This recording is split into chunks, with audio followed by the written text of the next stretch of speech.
Astro TV ஆதி நேயர்களுக்கு வணக்கம். உங்கள் ஜோதிடர் முருகேசன் பேசுகிறேன்.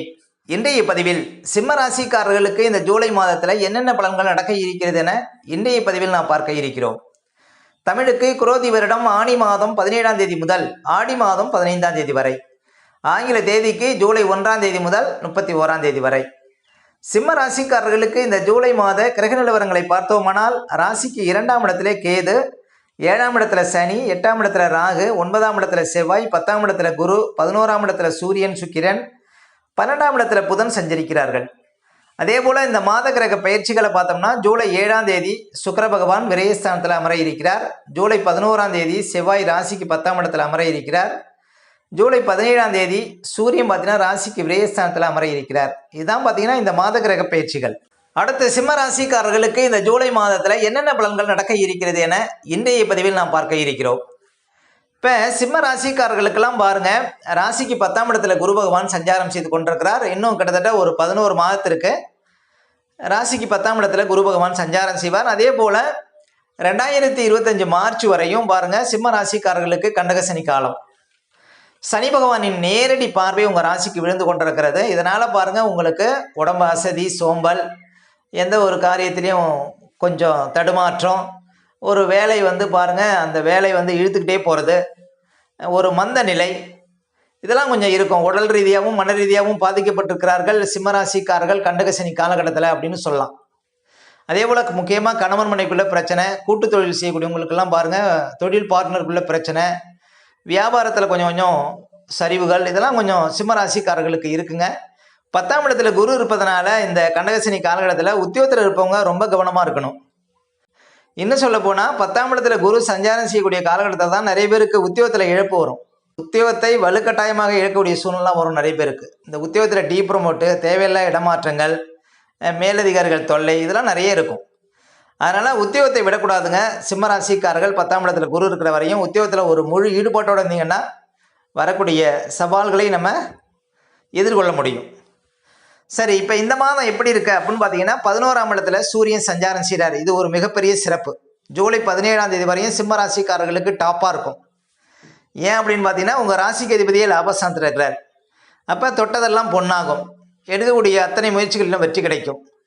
நீங்கள் எந்த காரியத்துக்கு போனாலும் அந்த காரியத்தில் உங்களுக்கு முழு ஒரு பலன் கிடைக்கும்.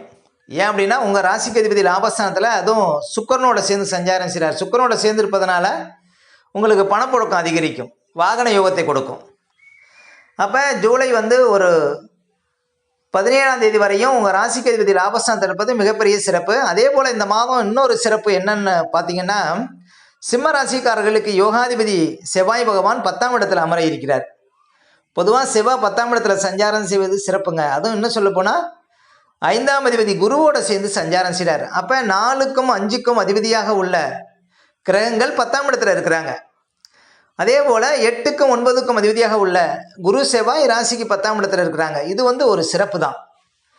4க்கும் 5க்கும் உடைய குரு செவ்வாய் 10ஆம் இடத்துல இருப்பதனால புது வேலை கிடைக்கும். சிம்மராசிக்காரர்கள் வேலை இல்லாமல் இருக்கக்கூடியவங்களுக்கு ஜூலை 11ஆம் தேதிக்கு பிறகு புது வேலை கிடைக்கும், வெளிநாடு வாய்ப்புகள் தேடி வரும். அதே போல் உத்தியோகத்தில் இருந்த கஷ்டங்கள் மாறும். ஏன் அப்படின்னா, 2 கிரகங்கள், 2 யோகாதிபதிகள் 10ஆம் இடத்துல சஞ்சாரம் செய்கிறாங்க. இது மிகப்பெரிய சிறப்புங்க. உத்தியோகத்தில் ஒரு மேன்மையை பார்க்க முடியும் சிம்மராசிக்காரர்கள். இந்த காலங்கள் உங்களுக்கு ரொம்பவே சிறப்பாக இருக்கும். 10ஆம் இடத்துல செவ்வாய் சஞ்சாரம் செய்வது மன தைரியத்தை கொடுக்கும். அந்த செவ்வாய் 4ஆம் இடத்தை பார்க்கறதுனால சொத்து வகையில் நல்ல ஒரு முன்னேற்றங்கள் ஏற்படும். அப்போ 4ஆம் அதிபதி 10ஆம் இடத்துல இருப்பது பெரிய நிறுவனத்தில் ஒரு சிலருக்கு வேலை கிடைக்கக்கூடிய ஒரு யோகத்தெல்லாம் கொடுக்குங்க சிம்மராசிக்காரர்களுக்கு. பாக்கியாதிபதி அப்படின்னு சொல்லக்கூடிய 9ஆம் அதிபதி குருவோடு சேர்ந்து சஞ்சாரம் செய்கிறார். உங்களுடைய தகப்பனாருக்கு உடல் ரீதியாக மன ரீதியாக இந்த பிரச்சனைகளுக்கு தீர்வு கிடைக்கும். தகப்பனார் வழியில் நல்ல ஒரு அதிர்ஷ்டகரமான பலன்களை பார்க்க முடியும். அப்போ 9ஆம் அதிபதி 10ஆம் இடத்துல சஞ்சாரம் செய்வது மிகப்பெரிய ஒரு சிறப்பு அப்படின்னு சொல்ல முடியும் சிம்ம ராசிக்காரர்களுக்கு. 10ஆம் இடத்துல குரு செவ்வாய் நன்மை செய்யும். அதே போல் மாத ஆரம்பத்தில் சுக்கிரனும் லாபஸ்தானத்தில் இருக்கிறாங்க. சுக்கிரன் லாபஸ்தானத்தில் இருப்பதும் சிறப்பு. புது ஆபரணங்கள் எடுக்க முடியும். நல்ல வாழ்க்கை துணை அமைவதற்கு சான்ஸ் இருக்குது இந்த மாதம். அதாவது ஜூலை 7ஆம் தேதிக்குள்ளேயே ஒரு நல்ல வாழ்க்கை துணை அமைவதற்கு வாய்ப்பு இருக்குங்க சிம்ம ராசிக்காரர்களுக்கு. உங்கள் ராசிக்கு அதிபதியோடு சுக்கிரன் சேர்ந்து சஞ்சாரம் செய்வது. அதே சுக்கிரன் 12ஆம் இடத்துக்கு வராரு பாருங்க. அதாவது எப்பன்னா, ஜூலை 7ஆம் தேதிக்கு பிறகு சுக்கிரன் 12ஆம் இடத்துல புதனோடு சேர்ந்து சஞ்சாரம் செய்கிறார். 2 சுபக்கிரகங்கள் 12ஆம் இடத்துல சஞ்சாரம் செய்கிறாங்க. இது சிறப்பு, மிகப்பெரிய சிறப்பு அப்படின்னு சொல்ல முடியும். அந்த சுக்கிரன் வீட்டில் யோகாதிபதி குரு பகவான் சஞ்சாரம் செய்கிறார். அப்போ 12ஆம் இடத்துல சுக்கிரன் சஞ்சாரம் செய்யக்கூடிய காலகட்டத்தில் அசியா சொத்து அதிர்ஷ்டங்கள் ஏற்படும். இந்த கட்டி முடிக்கப்படாத வீட்டை கட்டி முடிக்கலாம், எழுதப்படாத இடத்தை எழுதலாம். இது ஒரு சிறப்பு. புதுசாக ஏதாவது வீடு கட்டணும் அப்படின்னு நினச்சிங்கன்னா ஜூலை 7ஆம் தேதிக்கு பிறகு வீடு கட்டக்கூடிய ஒரு யோகத்தை கொடுக்கும். அதுவும் ஒரு சிறப்புங்க. அதே போல் எந்த செலவு வந்தாலும் சுப செலவுகளாக வரும். இன்னும் சொல்ல போனால் குரு அமர்ந்த வீட்டுக்குள்ளே 12ஆம் இடத்துல அமர்றார். குருங்கிறது பாருங்கள் புத்திரக்காரகன். புத்திரக்காரகன் அமர்ந்த வீட்டுக்குள்ளேயும் 12ல் இருக்கிறார். உங்கள் பிள்ளைகள் வழியில் ஏதாவது சுபகாரியங்கள் சுப செலவுகள் செய்யக்கூடிய ஒரு யோகத்தை கொடுக்கும். அப்போ தனக்காரகன் அமர்ந்த வீட்டுக்குள்ளேயும் 12ல் மறைகிறார். அப்போ குரு பகவான் அறிவு தேவதை. அப்போ படிப்புக்காக உங்களுடைய குழந்தைகள் இல்லைன்னா சிம்மராசிக்காரர்கள் படிக்கிற வயதில் இருக்கக்கூடியவங்களுக்கெல்லாம் வெளிநாடு போய் படிக்கக்கூடிய ஒரு யோகத்தை கொடுக்கும். ஏன்னா குரு வீட்டில் ராகு இருக்கிறார். அப்போ படிப்பு செலவு ஏற்படும் அப்படின்னு சொல்லலாம் சிம்மராசிக்காரர்களுக்கு ஜூலை 7ஆம் தேதிக்கு பிறகு. ஏன் அப்படின்னா அந்த குரு அமர்ந்த வீட்டுக்கூடையும் 12ஆம் இடத்துல சஞ்சாரம் செய்கிறார். அப்போ உங்களுடைய பிள்ளைகளுக்கு நீண்ட காலமாக தடைப்பட்ட காரியங்கள்லாம் இந்த காலகட்டத்தில் நடக்கும் அப்படின்னு சொல்ல முடியும். அதே போல் புதன் பகவான் விரயத்தில் இருக்கிறார். புதன் பார்த்தீங்கன்னா சிம்ம ராசிக்காரர்களுக்கு 2க்கும் 11க்கும் அதிபதிங்க. 2ஆம் அதிபதி 12ஆம் இடத்துல மறைகிறார். வண்டி வாகனத்தில் செல்லும்போது ரொம்ப கவனம். சிம்ம ராசிக்காரர்கள் ஆகஸ்ட் 31ஆம் தேதி வரையுமே கிட்டத்தட்ட புதன் பகவான் 2 மாதத்திற்கு ஜூலை மாதத்துலேருந்து ஆகஸ்ட் 31ஆம் தேதி வரையும் 12ஆம் இடத்துல இருக்கிறார். அப்போ அவர் 2ஆம் அதிபதி 12ஆம் இடத்துல மறைகிறார். வண்டி வாகனத்தில் செல்லும்போது ரொம்ப விழிப்புங்க. பொதுவாக 2ஆம் அதிபதி 12ஆம் இடத்துல மறையும் போது தான் உடம்புல ஏதாவது ஊனங்கள் ஏற்படுங்க. அப்போ வண்டி வாகனத்தில் ரொம்ப நிதானமாக செல்வது நல்லது, மிதமான வேகத்தில் செல்வது நல்லது.